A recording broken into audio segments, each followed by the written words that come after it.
Good morning. I'm going to continue with my series on the 2008 World Championship between Vladimir Kramnik, the reigning champion, and Vishwanath Anand, the challenger. We'd seen up to game 6. Anand had won 3 of the first 6 games, and the other 3 had been drawn. Games 7, 8, and 9 were drawn as well. So we're now looking at game 10. Anand has already six points, so he just needs a half point to become the champion. So Kramnik's got his back up against the wall. He has the white pieces here. Kramnik, he plays d4, knight f6, c4, e6, knight c3, and bishop to b4. Yeah, Nimzo Indian. Yeah, a very common opening.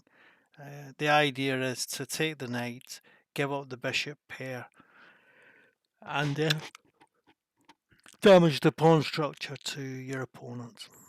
Sorry, I'm very tired, might be a bit slow. I've come straight from night shift.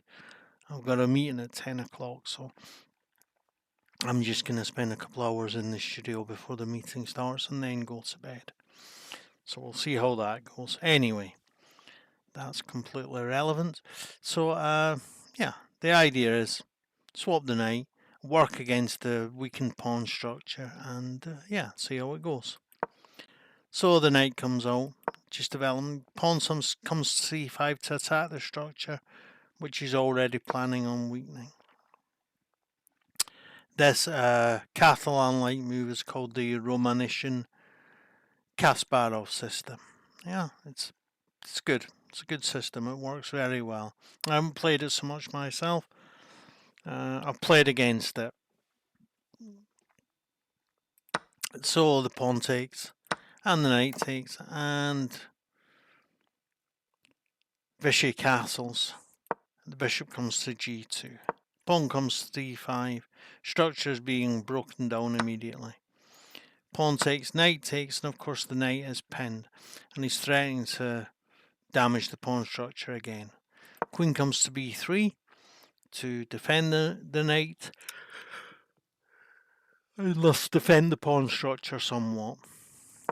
The queen doubles up, and the bishop comes, so 3 attackers, 3 defenders. Knight comes to c6 and it's taken. So the structure isn't great for either of them at the minute. And Kramnik castles, and he takes the bishop. And the pawn takes. Looks like he can't afford to play knight takes because he loses a piece then. But the bishop comes to a6 to complete the development and attack the e2 pawn. Smart. Rook comes to e1, d1. Why not e1? Because, yeah, just because it defends the bishop and allows him to push the pawn. So if bishop takes, he pushes the pawn, threatens the queen, threatens the knight at the same time. So he will gain a piece like that. So the queen comes to c5, so it's safer, and the pawn comes to c4, so d4, sorry, so that is e4 even, bound to get it right, and then so that is no longer attacked by the bishop. Bishop comes c4 and attacks the queen, and the queen goes to a4, keeping its eyes on the bishop. Knight goes to b6, and the Kramnik offers a queen trade. Vishy says no thank you, and the rook comes to e6, so it's no longer threatened by the queen. Because if it stayed there, then Vishy has the threat of playing bishop takes a2, and if he takes with the rook, then the rook on d1 drops. So now it's safe. Pawn comes to c5 to harass the queen again. Queen comes to a5. Rook comes to c8 to defend this pawn, even although it's attacked. It might be possible to harass the queen out of the way of defending that pawn and then take it. So he defends it with the rook, and the bishop makes another attacker on the pawn. Bishop comes to e2, and the bishop comes to f4. This is to prevent the rook from being able to use the b8 square. The pawn attacks the bishop, and the bishop doubles up on the c pawn. Bishop comes to g4, and it's now possible for Kramnik to win a pawn. But he would have just been creating problems for himself if he'd won the pawn. You know, things like bishop t2, bishop 2. Yeah, here. Knight move, all would have been troublesome. So he defends the pawn on e5. Pawn comes to a4, and the queen comes to f7. So he threatens to push the pawn, and the queen is just looking for a better square. Maybe he could have thought about playing here to swap the queens off. Not possible now because the bishop's in the way. So the bishop retreats c6 so they can threaten to play pawn here, bishop here, and threaten the queen. He threatens the bishop, the knight even, and the pawn comes c4. The knight gets chased and it comes to a4, where yeah, it is possible for the rook to take, but then rook comes to b6, c6. Sorry. Excuse me.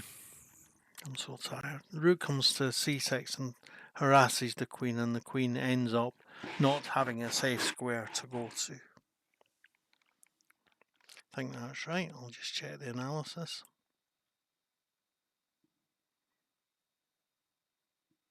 Yeah, it says it's a mistake, n takes d4, but not because of rook takes, because yeah, rook takes a4 is also good. But he plays the better rook to b7, threatening the queen.